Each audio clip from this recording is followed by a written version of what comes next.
여러분 반갑습니다. 오늘 같이 보실 하나님의 말씀은 민수기 14장 1절에서 10절입니다. 온 회중이 소리를 높여 부르짖으며 백성이 밤새도록 통곡하였더라. 이스라엘 자손이 다 모세와 아론을 원망하며 온 회중이 그들에게 이르되 우리가 애굽 땅에서 죽었거나 이 광야에서 죽었으면 좋았을 것을 어찌하여 여호와가 우리를 그 땅으로 인도하여 칼에 쓰러지게 하려 하는가? 우리 처자가 사로잡히리니 애굽으로 돌아가는 것이 낫지 아니하랴. 이에 서로 말하되 우리가 한 지휘관을 세우고 애굽으로 돌아가자 하매 모세와 아론이 이스라엘 자손의 온 회중 앞에서 엎드린지라. 그 땅을 정탐한 자 중 눈의 아들 여호수아와 여분네의 아들 갈렙이 자기들의 옷을 찢고 이스라엘 자손의 온 회중에게 말하여 이르되 우리가 두루 다니며 정탐한 땅은 심히 아름다운 땅이라. 여호와께서 우리를 기뻐하시면 우리를 그 땅으로 인도하여 들이시고 그 땅을 우리에게 주시리라. 이는 과연 젖과 꿀이 흐르는 땅이니라. 다만 여호와를 거역하지 말라. 또 그 땅 백성들을 두려워하지 말라. 그들은 우리의 먹이라. 그들의 보호자는 그들에게서 떠났고 여호와는 우리와 함께 하시느니라. 그들을 두려워하지 말라 하나 온 회중이 그들을 돌로 치려 하는데 그때 여호와의 영광이 회막에서 이스라엘 모든 자손에게 나타나시니라. 아멘. 두려움에 마음이 상할 때라는 제목으로 하나님의 말씀 듣겠습니다. 12명의 정탐꾼들이 돌아와서 보고를 합니다. 이들의 보고는요, 걷잡을 수 없는 혼란을 야기하는데요. 이 보고를 들은 백성들이 이제 들고 일어나는 거죠. 백성들은 다수의 보고를 받아들였습니다. 일반적인 의사결정 방법이죠.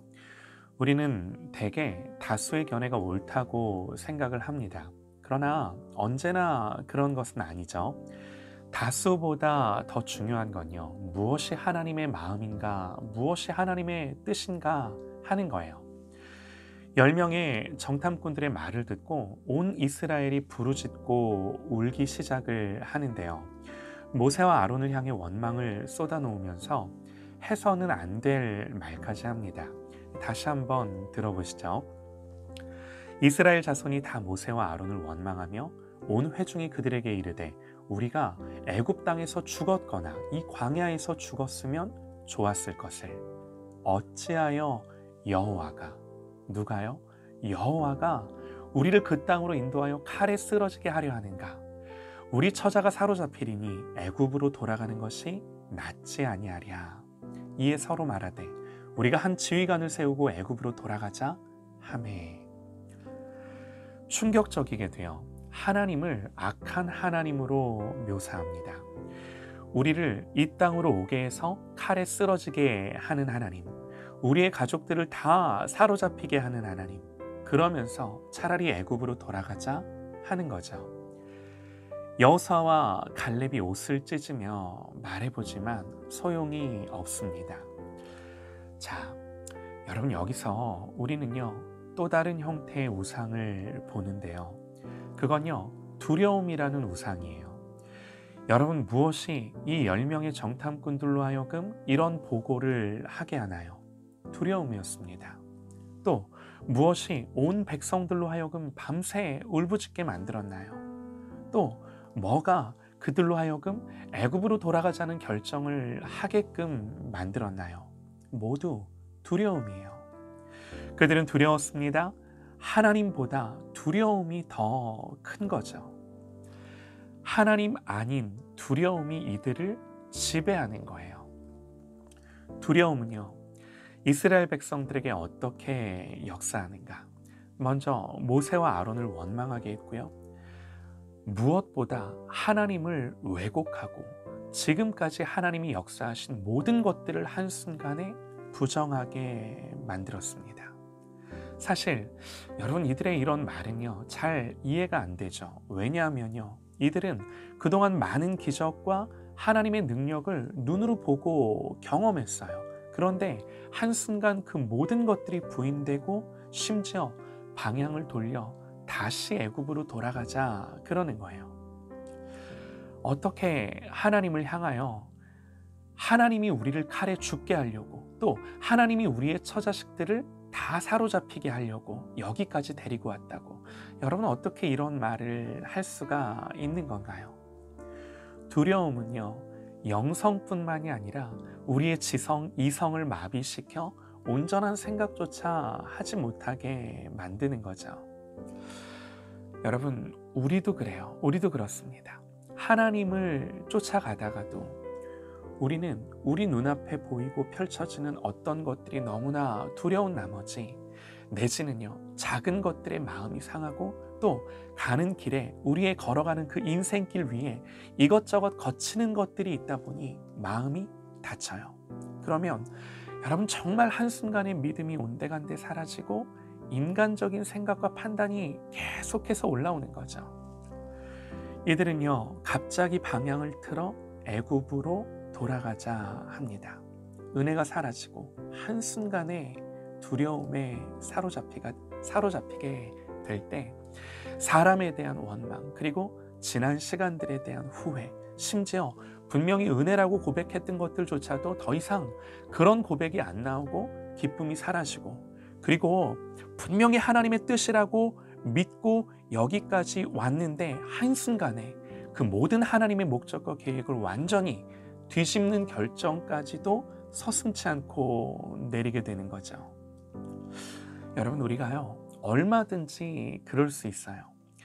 그래서 여호수아와 갈렙은 정확히 분별하고 이렇게 말합니다. 다만 여호와를 거역하지는 말라. 이 단순히 그냥 원망과 불평이 아니라 하나님 거역하는 문제로 보는 거예요. 그러면서 백성들에게 말하죠. 두려워하지 말자. 두려워하지 말라. 사랑하는 여러분, 우리는요, 모두 다 이런저런 형태의 두려움들을 가지고 살아가요. 저의 경우를 보면요, 이따금씩 자녀들을 혼낼 때가 있습니다. 당연히 잘못한 것들에 대해서는 혼이 나기도 하고 때로는 매를 맞기도 해야 합니다. 그런데 가끔씩 자녀들을 혼낼 때 잘못해서도 혼을 내지만 저의 두려움이나 불안함이 우리 아이들에게 투영되고 반영되어 아이들에게 저의 두려움이 쏟아질 때가 있어요. 정말 감사하게도 성령께서 탄식하며 이런 저의 내면을 보게 하심이 감사하죠. 여러분, 이건요, 온전한 훈육이 아니죠. 아이들이 정말 상처받는 일이에요. 우리는 이런 모든 두려움, 불안함들로부터 자유한가요? 여러분, 지금 나를 두렵게 만드는 것이 무엇입니까? 때로는요, 우리의 삶을 이끌어가는 것이 두려움일 때가 많아요. 하나님을 향한 열심과 열정이 아니라 두려움에 이끌려 이 두려움이 나로 하여금 더 많은 열정과 시간과 물질과 노력을 하게 만드는 거죠. 여러분, 심지어 저의 목회가 그렇게 될 때도 있어요. 두려움은요, 우리의 영혼을 참된 평안과 쉼 가운데로 이끌어가지 않습니다. 평안을 앗아가고요, 하는 것도 없이 분주하게 만들고요, 두려움을 가진 채 하나님을 온전히 믿고 따를 수가 없는 거죠. 하나님은요, 갈렙에 대해 이렇게 말씀을 하십니다. 그러나 내 종 갈렙은 그 마음이 그들과 달라서 나를 온전히 따랐은즉. 온전히 따른다는 건요, 마음이 나뉘지 않는 거예요. 오직 한 마음으로 하나님을 붙들고 하나님께 집중하고 하나님께만 충성하는 겁니다. 여러분, 우리가요, 어떻게 두려움을 이기나요? 두려움이 없을 수는 없습니다. 그러나 이길 수는 있습니다. 우리가 두려움에 대해 생각을 해보면요, 두려움은 어떤 대상이나 현실에 대한 우리의 반응이에요. 우리는 생각합니다. 이런 두려움의 대상이 제거되고 현실이 조금 개선되면 두려움이 사라질 거라고. 그럴 수 있죠. 그러나 또 다른 두려움의 대상, 또 다른 두려움의 현실이 계속해서 우리의 인생에서 반복되지 않을까요? 여러분, 하나님은요, 이런 식으로 우리의 두려움의 문제를 다루지 않으십니다. 10명의 정탐꾼들, 12명의 정탐꾼들이죠. 12명의 정탐꾼들, 그들은 같은 것을 봤습니다. 모두 안악자손들을 봤고요. 장대한 백성들을 봤고요. 크고 견고한 성읍들을 봤어요. 여러분, 믿음이 무엇입니까? 이런 모든 현실들을 무시하는 게 아니라 인정하지만 더 중요한 한 가지를 분명히 보는 게 믿음이에요. 다시 9절 말씀을 보면요. 다만 여호와를 거역하지는 말라. 또 그 땅 백성들을 두려워하지 말라. 그들은 우리의 먹이라. 왜냐하면 그들의 보호자는 그들에게서 떠났고 여호와는 우리와 함께 하시느니라. 그러니 그들을 두려워하지 말라. 여러분, 그들을 두려워하지 말라는 근거가 뭔가요? 왜 두려워하지 말라라고 말하나요? 이건요, 그냥 힘내 이렇게 말하는 게 아니죠. 분명한 이유가 있어요. 여호와가 우리와 함께 하시느니라. 그들의 보호자는 떠났지만 우리의 보호자 되시는 하나님이 우리와 함께 하심. 여러분, 이게요, 두려움을 이기는 유일한 방법이에요. 상황이 바뀌어야 두려움이 없어지는 게 아니라 내가 믿음으로 거듭나야 합니다.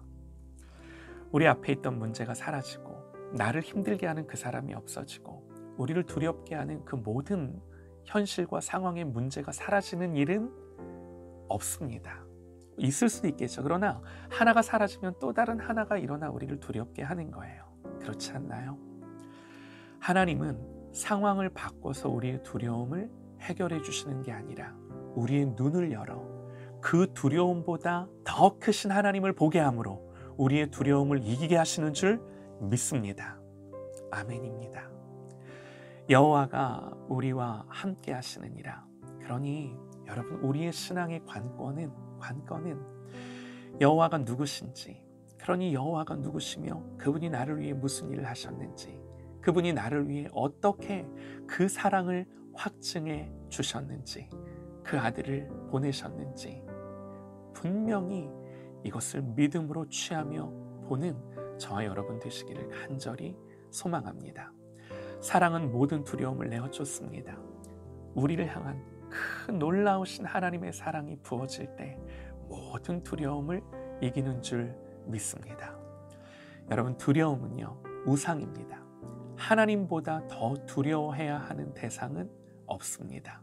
그런데 두려움은 하나님보다 다른 걸 더 두려워한다는 증거예요. 그래서 우상 숭배예요. 성령께서 모든 두려움을 이기게 하시고 온전한 진리 가운데 우리로 하여금 더 하나님을 바라보게 하여 오직 주님만을 붙잡고 쫓아가며 하나님께만 충성하는 저와 여러분 되시기를 간절히 소망합니다.